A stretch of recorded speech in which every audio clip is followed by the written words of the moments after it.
B factorial.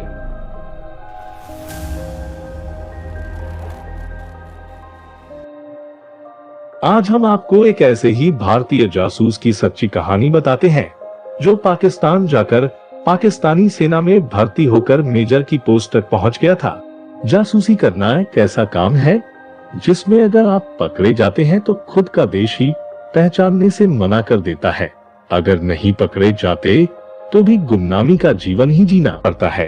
अपने देश से बाहर किसी भी देश में जासूसी करते समय एक तरफ तो जहां हर वक्त उनकी गर्दन पर मौत की तलवार लटकी रहती है, वहीं दूसरी तरफ बदकिस्मती से यदि वो देश की सेवा करते हुए दुश्मन देश में पकड़ा जाए तो अपने देश की सरकार ही उनसे पल्ला झाड़ लेती है। आज हम आपको एक ऐसे ही भारतीय जासूस की सच्ची कहानी बताते हैं जो पाकिस्तान जाकर पाकिस्तानी सेना में भर्ती होकर मेजर की पोस्ट तक पहुंच गया था, लेकिन जब वो पकड़ा गया तो भारत सरकार ने उसे पहचानने से इनकार कर दिया और उसकी मौत के बाद उसकी लाश भी देश में नहीं लेकर आए। आइए जानते हैं देश के लिए जान की बाजी लगाने वाले इस रियल हीरो की कहानी। रविंद्र कौशिक का जन्म गंगानगर राजस्थान में 1952 में एक पंजाबी परिवार में हुआ था। रविंद्र को बचपन में थिएटर में अदाकारी दिखाने का शौक था। 1975 में एक नेशनल ड्रामा प्रेजेंटेशन में उन्होंने भाग लिया। तभी भारत की खुफिया एजेंसी रो ने इनकी प्रतिभा को देखकर अपने यहाँ रख लिया। जिस समय उन्होंने रो को ज्वाइन किया तब उनकी उम्र महज 23 साल थी और इसी दौरान उन्हें अंडरकवर एजेंट बनाकर पाकिस्तान भेजे जाने की सहमति बनी। इसके लिए उन्हें दिल्ली में विशेष प्रशिक्षण दिया गया। 1975 में पाकिस्तान भेजे जाने से पहले उन्हें उर्दू पढ़ना बोलना सिखाया गया और इस्लाम के धार्मिक ग्रंथों व पाकिस्तान के स्थानों के बारे में गहनता से जानकारी दिलाई। जब उनको पाकिस्तान भेजा गया उनके भारत में मौजूद सभी जानकारियों को मिटा दिया गया और साथ ही उनको एक नया नाम नबी अहमद शकीर दिया गया।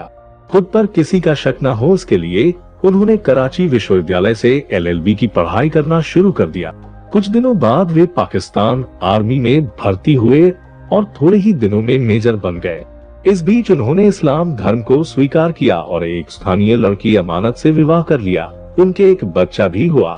1979 से 1983 के बीच उन्होंने भारतीय सुरक्षा फौजों को कई खुफिया जानकारी दी, जिसके कारण उन्हें भारतीय प्रधानमंत्री इंदिरा गांधी ने ब्लैक टाइगर का नाम दिया था। 1983 में इनायत मसीहा को रो ने नबी अहमद की मदद के लिए भेजा, लेकिन इनायत को पाकिस्तान की इंटेलिजेंस एजेंसी ने पकड़ लिया और कड़ी यातनाएं दी, जिसकी वजह से रविंद्र कौशिक को पाकिस्तान आर्मी ने गिरफ्तार कर लिया। रविंद्र को पहले मौत की सजा दी गई थी, लेकिन बाद में सुप्रीम कोर्ट ने उनकी मौत की सजा को आजीवन कारावास में बदल दिया।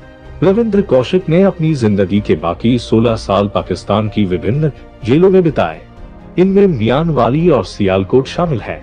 अत्याधिक यातनाएं सहने से इस भारतीय वीर सिपाही की हृदय गति रुक जाने से मौत हो गई। भारत मां के वीर सपूत रविंद्र कौशिक आज भी भारत के सबसे बेहतरीन इंटेलिजेंस ऑफिसर के रूप में जाने जाते हैं, जिन्होंने अपनी जान तो गंवा दी लेकिन मरते दम तक अपने देश की रक्षा की। और अगर वीडियो पसंद आया हो तो चैनल को सब्सक्राइब करें